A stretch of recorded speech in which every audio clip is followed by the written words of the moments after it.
me, get it on me, get it on me, get it on me. Sorry, that was just extra.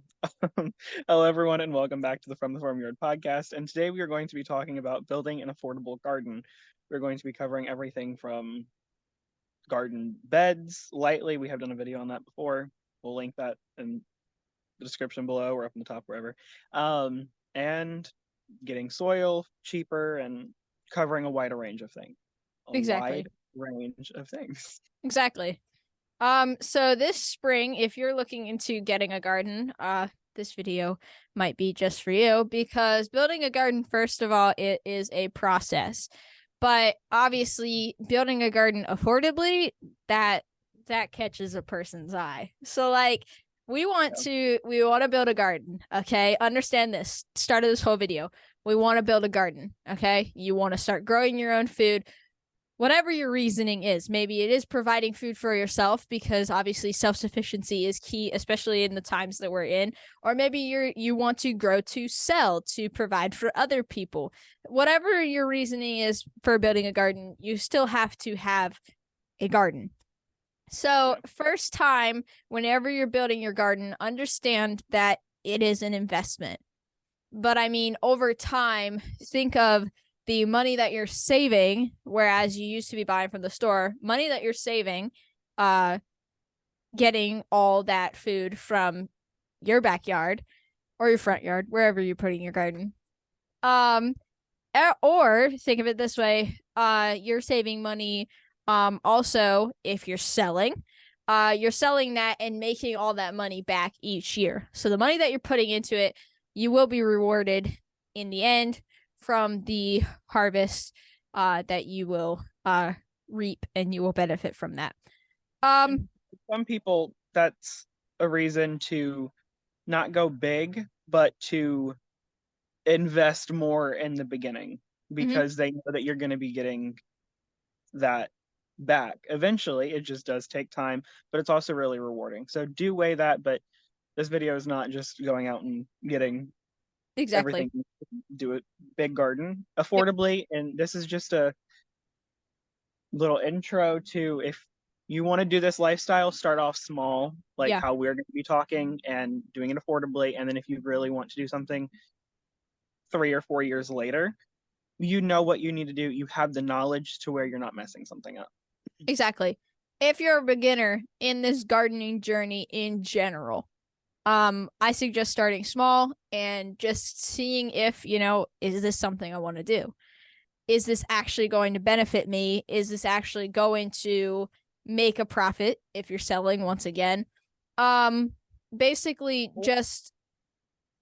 I suggest starting smaller. But if maybe you do have a hand at this, and you do know what you want, and this is something for you, obviously, over time you can expand. And that's what we've done. We started out with one garden, and slowly that garden has grown to the point where we not only have one large garden now, but we have a couple smaller gardens as well, because with growing and expanding, we've also grown in our knowledge and realized, okay, we want to do this. We want this lifestyle. This is working for us. So yes, we started small, but over time we did expand.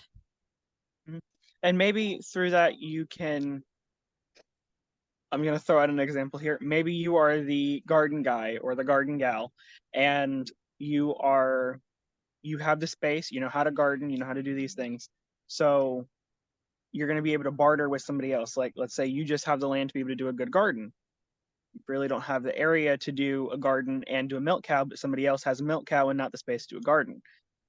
Bartering, trading, stuff like that, that's a good way to do things because they're going to be getting that milk. More than likely, an excess of that milk is either going to waste or going to feed pigs, or they're just making so much that they have too much. So try to find people that you can trade with if you're able to excel and you're able to grow a large garden after a few years of you're like, I feel confident in this. Or maybe you just want to sell plants. Selling plants is fine too. But try to make a profit wherever you can. If you really feel confident after the first year or two, then that's when you're able to, I'd say, start more plants to be able to sell like that. Because I wouldn't have done that my first year, probably not my second year either. But after that, you know the ins and outs of certain things, and Reagan can tell you they start all of their stuff. So they, if she wanted to, she could start 100 extra cucumbers and 200 extra tomatoes and sell all of those to people who needed stuff in their garden. Exactly. So let's start this by, I think the best bet is, where are you going to put your garden? And, planning a layout of where you want it to go, how you want it to look. Understand this: your first garden does not have to look like the ideal garden that is on Pinterest and is on Instagram, okay? Everybody's garden is different, and your garden is going to be beneficial to you in its own way. Maybe you are gardening on a patio because you don't have land, then you need to look at, again, we did videos about garden beds and how you can do them no matter the area. And if you are in an urban area, we did do a video talking about growing in containers. Yeah, container gardening was that episode that we talked about just different stuff. Right. So it's really looking at what you have and saying, okay, how much do I want to put aside for my garden? How much am I going to use? What do I do if I want to expand? Planning ahead too. If this is something I'm looking for, how can I expand this later? But for now, basically finding a piece of your ground that is going to be, best for your garden. Now, are there key things that you want to look for with that specific area of land? I would say, yeah. I mean, the ideal thing would be flat, would be completely flat and just being able to water with some drainage, like run off areas for water and stuff like that. That's not what a lot of properties look like. So what I would almost say do is this is what I would do if it was up to me. We have a big hill in our front yard that goes down into the ditch because I'm in the neighborhood. I would build because it's so steep. I would build trellises. I would build terraces to stop the runoff from going and plant plants along that, and you could grow just from water runoff if you're getting enough rain in a season. But it also is able to water other things, Mm-hmm. and so you don't have to just stop at I don't have a flat piece of area. I can't do it. Right. My beds back there are built on a slight hill. Is it that bad? No, but you can terrace. You can look at different things and a bunch of shows. One show that gave me a lot of um,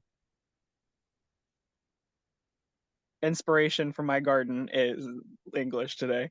Inspiration from my garden is Homestead Rescue. That one is a really good show. They do things and they're not completely going in and regrading the land. They're going in, they're using what they have, and they're doing things in certain areas. So do that and also look at cost. Like if you want something that's flat, well, that's going to cost you a lot of money to regrade an entire area. Basically, any piece of land that you have, anything, I think a lot of things can work. You can make pretty much anything work, especially if like we said, it's not going to be the ideal garden, the picture perfect, whatever.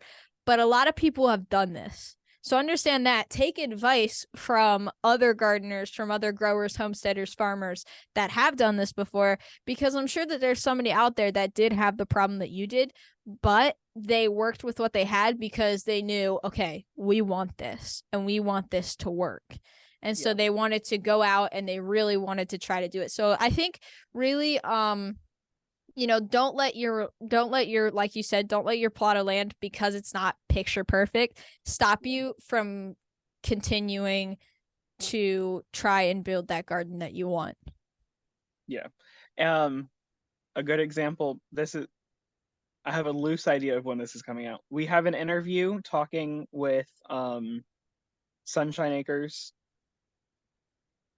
Farm, Mm-hmm. one of our first interviews. So we can link that somewhere. She talks about that towards the end of the video of what they're doing because their land was not good for doing a lot of stuff. It was really swampy and everything. So if you want to know how different things to fix that, wasn't it also clay? Didn't she say there was it was something with the clay? That's yeah, another problem that people face. Not only is it flat or wet, there's also clay. That's also a problem. We have that, but you can work with it. You can work with it. It takes time, but any good thing that you're going to be doing, like building good soil takes between 5 and 8 years to, well, some people say 3 to 5. I would say 5 to 8, just because you want something that's going to be able to replenish itself Right. and just to be fully functional.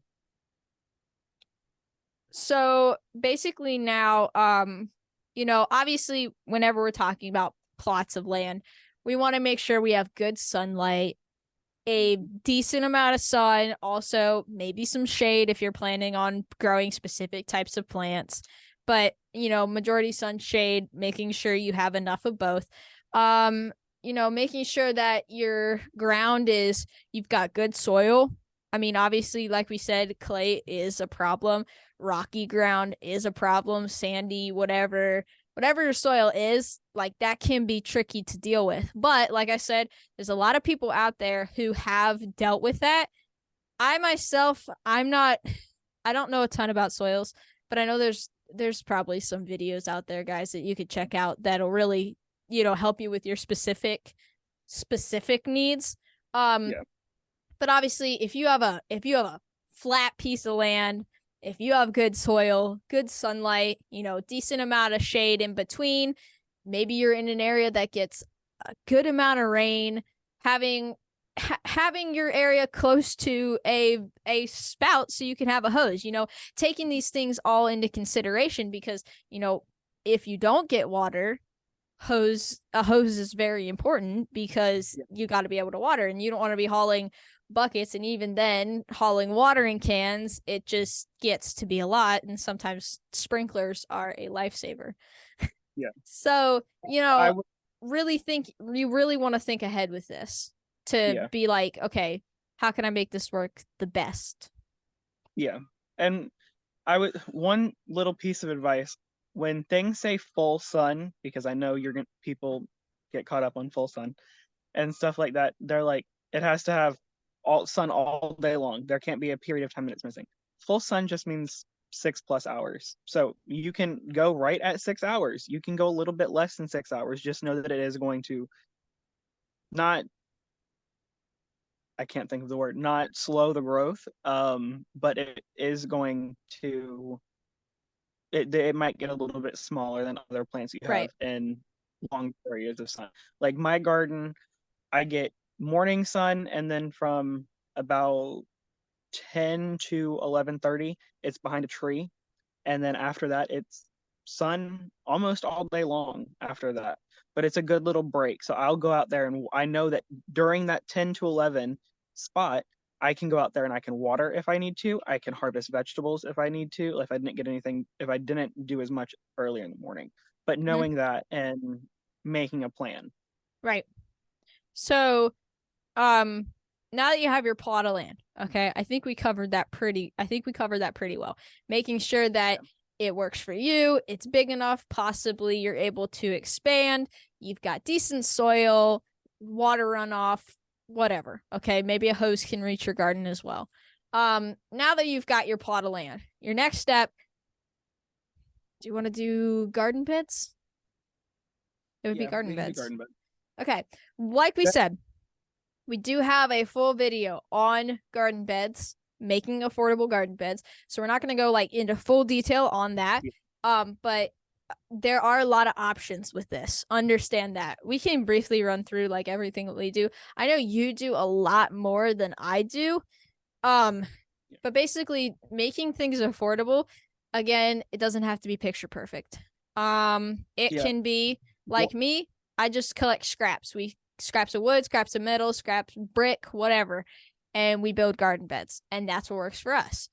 Scraps of landscaping fabric, I think that's what it is, and then we just build mounds of dirt, and then we keep it open at the top, keeps the weeds down, makes pathways, whatever, leftover cattle fence panels for archway trellises, you name it, like using leftovers. Maybe you built a shed and you still have leftovers from that build, taking that and saying, okay, how do I make this work? How do I build a garden bed out of this? Because this is something that you want to do, and you don't want to run to the store because wood is expensive and other building materials is expensive. So using what you have to the best of your ability. If you know us, we like permaculture plans, and we're all about that here on the channel, and we bring it up quite often. So this just is another, example of a permaculture plan. It's using what you have, making it efficiently, and it's going to be using it to the best of your ability. And I know you do a lot smaller scale than I do.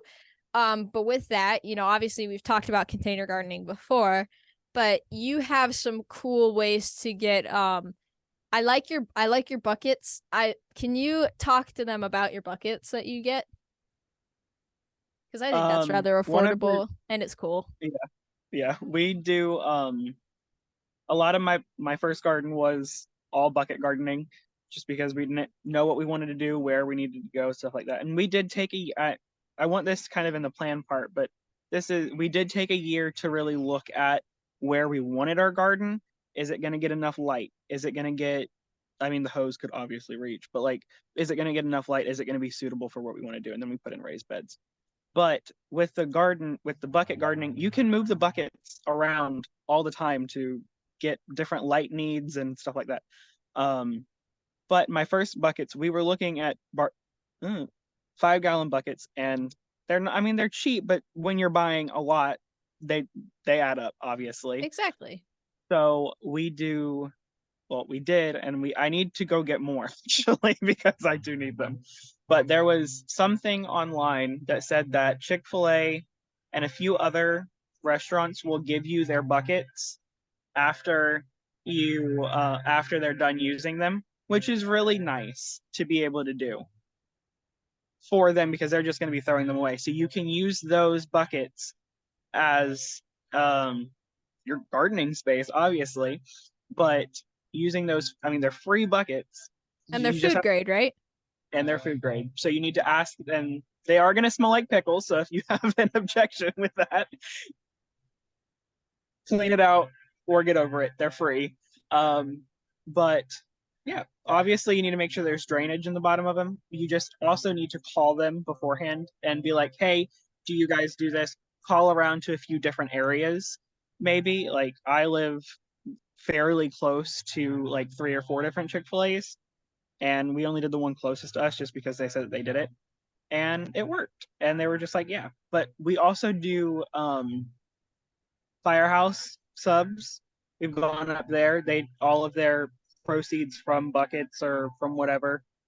I'm saying it's just buckets and something else goes to local fire department, which is really good. So we have bought a few buckets from them, obviously, but that's just to support local fire department. So Mm-hmm.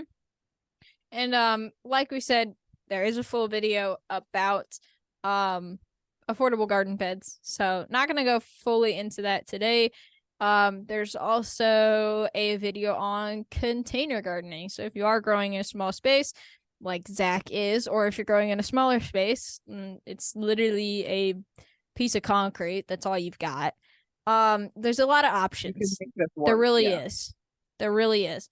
Don't let your little small don't let your okay don't let your inconvenience stop you from having what you want to do, because Yeah. honestly, that inconvenience, you can really work it out, I think. And there's a lot of options. A lot of people have done this and they've really tried and worked at it because they saw this inconvenience and they said, how are we going to do this? How are we going to get through this?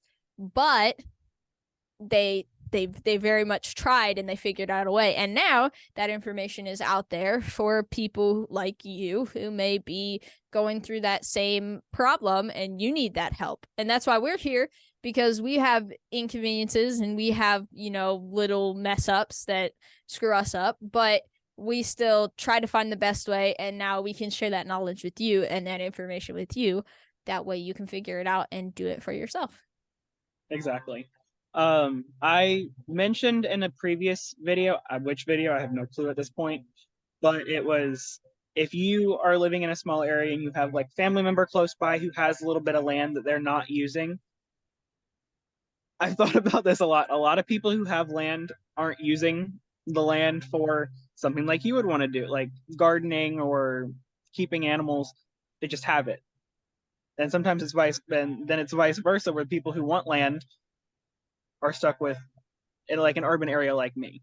But you can see if you have a family member close by, or maybe your neighbor has more land than you, and see if you can do a garden on their property.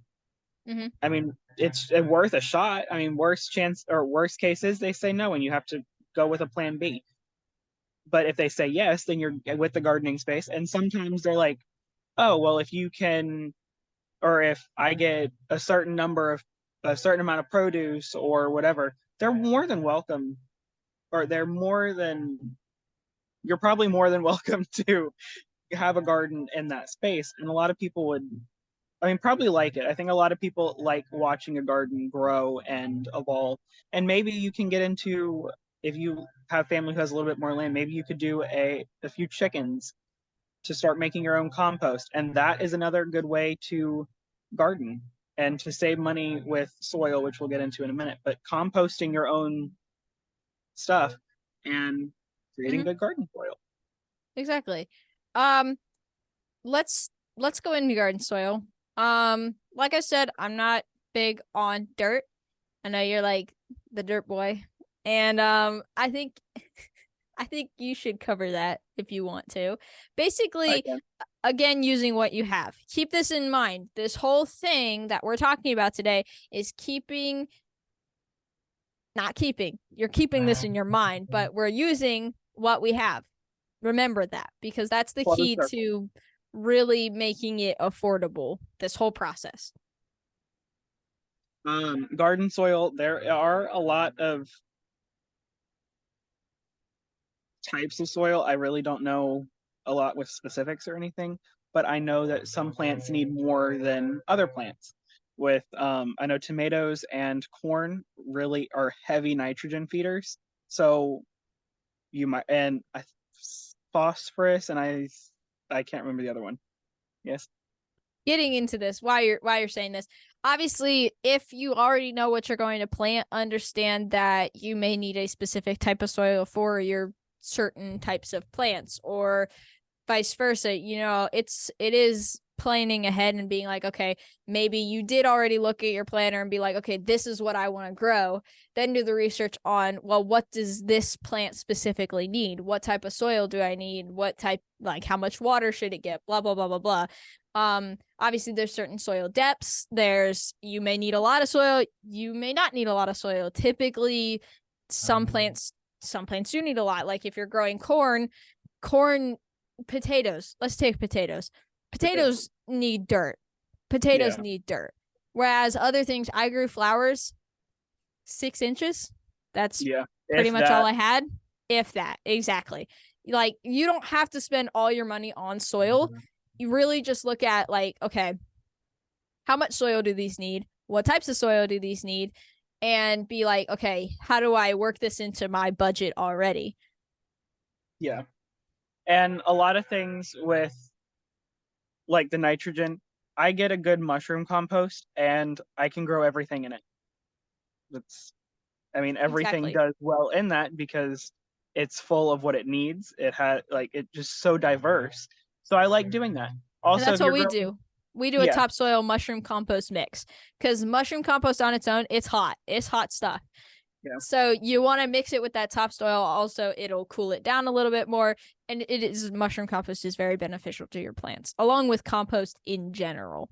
yeah. Sorry, I continue. mix. You're fine. I mix my like previous year soil with like newer year soil. Like if I'm getting more like the stuff that I'm using this year has been sitting for a year. I'm not really worried about it doing anything. I can grow everything in it. But things like potatoes, carrots, your roots really Mm-hmm. don't like a newer compost. It's just whatever it is about it, they don't like the newer compost. So you need to take that into account because with that, I think it's more the nitrogen, which is what a lot of plants need in order to grow, and newer compost is heavy in nitrogen. And when you are doing things like potatoes or roots, you don't want nitrogen because nitrogen helps grow um, leaves and more top parts of the plant. They don't really worry about the roots. So you need to find something. I can't remember what I wrote on the thing, but I do know this it's somewhere of what Right. the roots need. But So, take that into account. So I use older soil for my roots mhm. and it works perfectly fine. There are also ways to do your roots. I have learned this. If you want to go completely cheap and you just have an area and you can get some landscape fabric, I think it's $26 for 100 foot, like a 5 by 100 foot roll or something. Um, which that's not that bad if you're going to be doing other stuff with it. But you can go get a bunch of straw. You can get very minimal soil, like scrape topsoil off of your yard or go somewhere and get some topsoil. And you can put straw on top of it, lay the potatoes in the dirt, and the potatoes will grow into the um, straw. And you can just keep mounding the straw and they'll keep growing. They don't necessarily need the soil, but soil would be better. But there are studies on it, and I've looked into it a lot. There's no really drawback with doing it in the straw versus in the ground. They're kind of about the same. Yeah, so like you said, well, like I said, um, you know, having that plan ahead of time, like what am I planting? Okay, if you are doing potatoes, you now know what potatoes need. Okay, with that in mind, maybe you can go out and buy your soil and buy it all separate. So buy compost, buy your topsoil, Yep. buy wood chips or whatever, and then from there fill your bed specifically with that what they need, having that in mind, because I think all my plants have benefited from topsoil compost mix. It's just Yep. really good, it's really healthy. And I mean, if you really want to be very affordable, use what you have on your property. If you have chickens, take that, make compost. Food scraps, take that, make compost. Eggshells, If you, coffee grounds, take that, make compost. If you're picking up sticks, if you're picking up leaves in your yard, grass, take that and make compost. Over time, turning that, watering it, you will make compost. And it's so good. We have a video talking about compost, I think, and it's another very informative video if you want to check that out. We'll have a playlist linked at the end. It's all about gardening, so you can check that out. But compost is huge, especially making your own. That's definitely a huge part in the affording your garden situation. yeah, and maybe you can see. I know rabbit poop you can put right in your garden. There's no with other things it has to compost. Rabbit poop's not like that. I know there's something else, and I can't remember exactly what it is. I think it's. I'm not going to say anything because I don't want it to be wrong, but I know rabbit poop you can put right into your garden and it starts working immediately. So if that's something, if you know somebody who raises rabbits or anything, and you can go get that compost or the poop from them, I mean, you're helping them and you're also helping yourself. Okay. So, lastly, let's talk about, I call it like predator prevention. They're not really, I can't say they're not predators like bugs. We're not talking about that. We're talking about birds. We're talking about rabbits. We're talking about deer that are going to come in and they're going to eat your plants. Okay. So if you live in an area like myself, the middle of the woods, okay, we have all these animals. And in the process of building our garden, we had to, yes, we did all the affording things and we saved money on supplies to build our garden. We've saved money on compost because we make our own and we make our own soil. And now that we have to put up a fence to keep these out, this is our biggest investment right now. Okay. But this is what's really going to, obviously this is going to make our garden work, because if you have deer, if you have rabbits coming into your garden eating your stuff, that's not worth it. Yeah. So if you're normal garden, okay, we have to go out and you have to spend on fence. It's just a thing. If you want to keep animals out, you got to spend on fence. Maybe you can find a deal. I know, like Facebook Marketplace, Craigslist, whatever, like you can look up. People are probably selling rolls. It may not be as much as you need, but people are probably selling rolls of fence that maybe have a hole in it. Fix that hole, because you don't want rabbits getting in. You can just fix the hole, and right there you have perfectly good fence, making sure it's high enough so the deer don't jump. But if you live in an area like Zach does, he has a wooden fence already. Now, granted, I think there's an open spot where deer could get in, but you live in a neighborhood area, so it's like you probably don't get as much deer as I would get. We've seen very few, but they don't come all the way Right. here where we are. So Exactly. it's very rare. But more so it's keeping birds. Birds have annoying. They pick all the little seeds off right when they're coming Right. up. Or rabbits or chickens.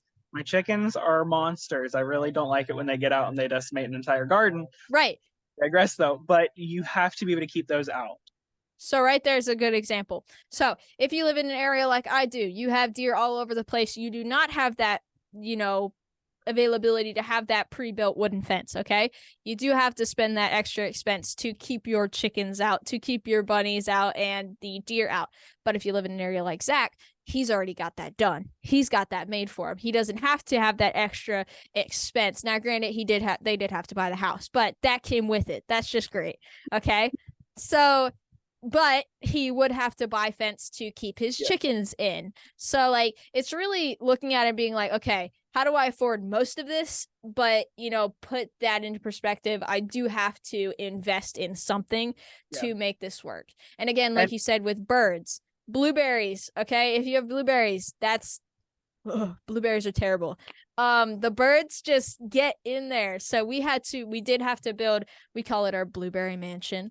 And it's just this big old, it's a frame, and it's just this big, it's got wood post and chicken wire all the way around. We had to make that expense, but we get more blueberries now than we did before whenever the birds were picking them off. So, look at it, you're gonna have to make an expense and you're gonna have to make some investments. But majority of the time you can make it affordable to an extent. Like you're still gonna have to invest. I'm thinking I'm gonna throw out a number. It's probably not the right number, but it's if you want to have like everything looking nice and you have the fence like I do, you can do garden beds. Yeah. You can do the garden beds, you can do other things. But I would say you're probably looking at between 2 and 500. Depends on how big, depends on what scale, depends on your soil, depends on how much you're putting into material. It really all depends on what your garden is going to look like. And fencing, and if you're going out and stuff, or you can make fence out of sticks. You can make garden beds out of sticks. Sticks are free. Go to a park. Just go to a park. Exactly. Just load up on sticks. But it's stuff like that. And seeds, we'll have a video covering that, but seeds can get pricey. They can, but again, it's your investment. Exactly. And we've done videos on companies. So if you want to watch that video, the Great Seed Debate, we've done that one. We've done videos on where to buy seeds. There are more affordable companies than others. Buying in store is cheaper than buying online. So, keeping that in mind and trying to make it as affordable as possible. Yeah. Or if you know that, like what I'll try to do to like justify some seeds is if I know that I'm going to be buying something that's a little bit more expensive, I will grow an area or grow just those for a time so I can save as many seeds from those as possible. And then you're already making back so much more, and I can package those and sell those to other people if I want to. Exactly. There's a way to do this. It's not that hard, and it's not gonna look as pretty as those online whatever. It's not gonna look like that, the ideal garden. I mean, I love my garden. I think my garden is beautiful just the way it is. But it's built to my, the way that I would like it and the way that works best for my space. And Zach's garden is the same exact way for his space, and your garden is going to be the same exact way for your space. But it's all about, making what you have work and trying to do this the best way possible, the most affordable way, because we all know we want to save some extra cash on this. So, my advice, if there was something that was bugging you, if there was something that you said, that's going to stop me from building my garden, I hope that this video inspires you and that you go out and you build that garden that you wanted, and that you were able to watch this video and say, oh, that answered some of my questions. and now you're going to take off and build that garden that you dreamed The of. only thing that's going to stop you from growing your garden is your imagination and how far you're willing to go for a garden. Not like expense wise, but digging around, finding information, learning as much as you can. Exactly. There's a way to do it. I know you can do it. And we're here to encourage you, inspire you, and educate you. So we hope you enjoy this video, and we will see you all in the next one. Bye, y'all.